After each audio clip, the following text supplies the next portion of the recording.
always powerful to hear his voice, I find. I have a dream. These iconic words from Martin Luther King Jr. echo across our nation's history when he delivered them at the March on Washington in 1963. These words represent so much of what he fought for as he spoke against desegregation and Jim Crow laws. Yet the legacy of this dream goes beyond bus boycotts. His vision was not just for America, but for the world, a world living as a beloved community committed to nonviolence. This would be shown when only about 5 or so years later, Martin Luther King Jr.'s dreams and the calls for the beloved community would emerge as calls for peace and anti-war activism against the Vietnam War. So as we consider the legacy of Martin Luther King Jr., we cannot leave out his calls for peace. If we are to truly live into his legacy of nonviolence, we must be willing to see the ways that his call for liberation and civil rights rests on a dream of peace. As the civil rights movement continued to grow in the late 60s, both critics and friends warned Martin against speaking out about the Vietnam War. Friends and allies believed that this would distract from his work of civil rights in the South and lead to divided attention. Furthermore, they were worried about who he was allying with and if being connected to peaceniks and other activists might tarnish Martin's own image. Yet, as he shows here in the clip I shared with you in his sermon Beyond Vietnam, Martin knows that if he believes in civil rights for people here in the United States, he must also call out for the rights of people everywhere. It is Martin who says injustice anywhere is a threat to justice everywhere. And for the critics of his time who may say that Vietnam is a country so far away from the United States, within this sermon he preached at Riverside Church, he makes a direct connection between the poor Black folk of the South, who were the ones being recruited and often the soldiers that were fighting in Vietnam. He says, "Isn't it tragic and ironic to see Black and white men fight and die alongside each other in a war overseas, but not be able to be seated next to each other here at home?" Finally, as we shared, he point blank says that the work of civil rights is to help the soul of America. If that is the case, then a country's integrity and spirit is surely tested when it's at war. If the work of gaining liberation and equality here at home doesn't also factor into the violence, death, and machinery of war, then that's not really peace or freedom. This makes a lot of sense if you take Martin Luther King's framework, especially of nonviolence, and what he says are the 3 great evils of society: poverty, racism, and militarism. He combines them and connects them to each other, pointing out how all of these systems continue to call and ask for the deaths of many Americans who deserve to live out of poverty with full rights, in peace and in love. It further makes sense that he would go on to say these things if you look at Martin Luther King's call for liberation resting on his philosophy of nonviolence. As we shared earlier in our Time for All Ages, nonviolence, for as lovely as it sounds, isn't passive. It's not some lovey-dovey, wishy-washy thing. It's an active form of resistance, a steady and powerful stance that commits to civil disobedience and rejects violence as a response. I always found it really interesting during the Black Lives Matter protests of 2013, 2014, and on, when so many people would say, Martin Luther King Jr. wouldn't do that. He wouldn't stop a highway. Did you forget about the bridge that he kneeled on? Did you forget? Yeah, no, absolutely he would. He was the founder of some of those acts of civil disobedience. When I think back to the trainings that he and John Lewis would have at Snook, the ways that in those trainings people would yell at each other's faces, they would sometimes even imitate hitting each other to practice what it looks like to be in a stance of nonviolence and protest in the face of violence and protest, especially the brutality being faced by police during protesting Jim Crow laws, right? Nonviolence is a direct confrontation of violence.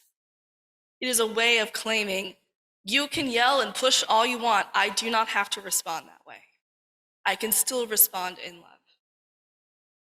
Knowing that this was his practice and philosophy, of course, he would call for peace and an end to war. Yet Martin knew just how dangerous this was at the time.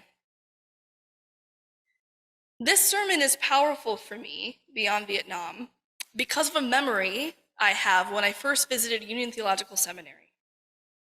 When I toured the school before I became a student, I was taken to this little tunnel.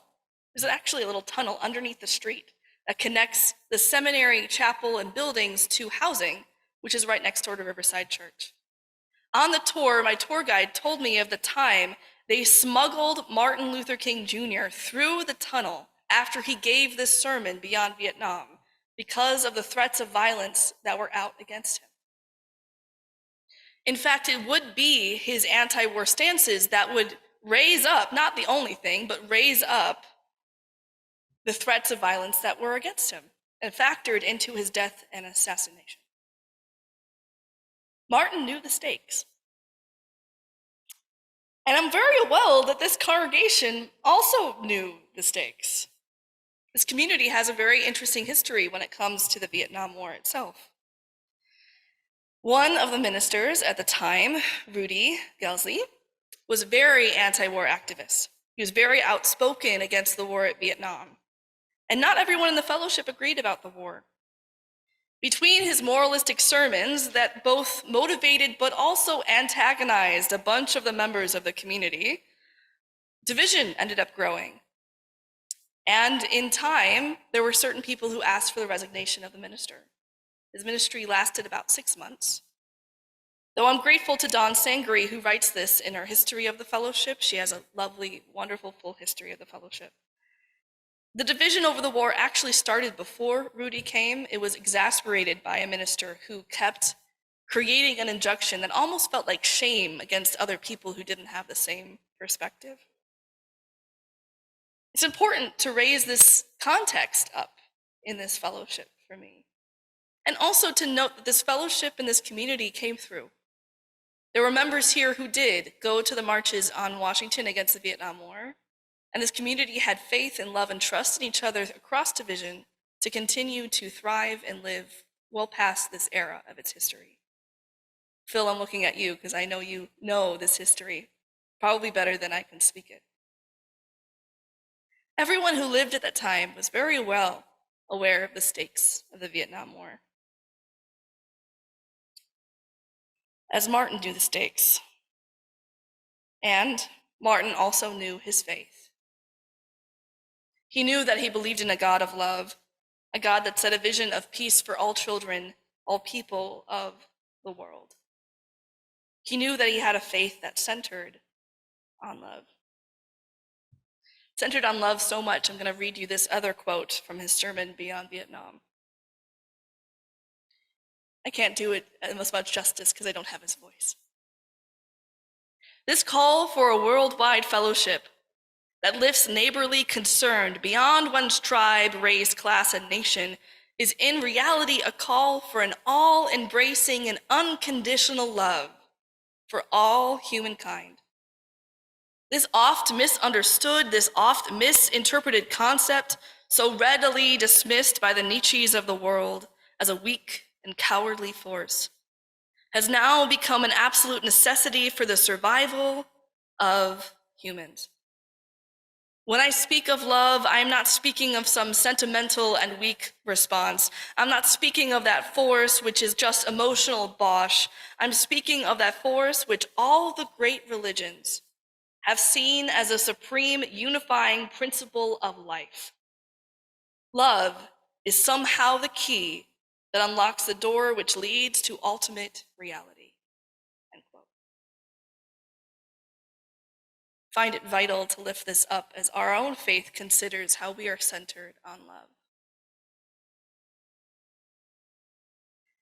I hold all these words and the tender history of this fellowship in my hands carefully, as 60 years later, we have now seen in these many months growing division in our country around another war, a war that has fractured homes and communities, a war where the stakes feel very, very high.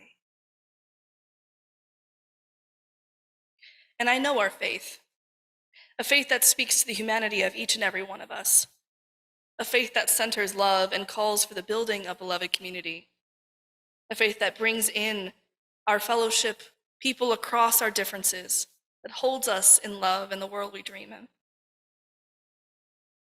It is in the legacy of Martin's vision and our Unitarian Universalist values, just as he has asked for a ceasefire in Vietnam, that we asked for a continued release of the hostages and a ceasefire in the war of Gaza and all wars in our country.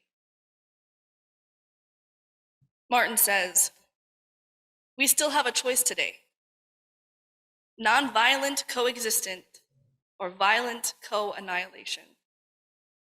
Let's say that one more time. Nonviolent coexistence or violent co-annihilation. He says we must move past indecision to action.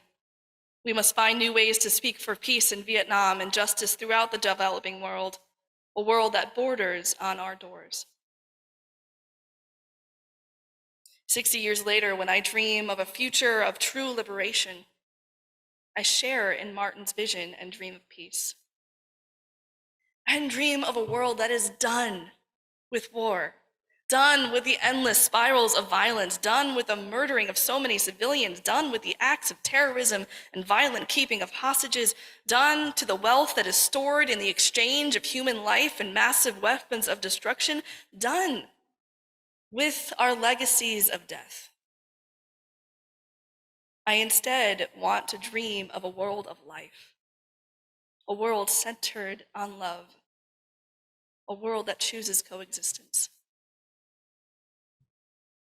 I too have a dream of peace.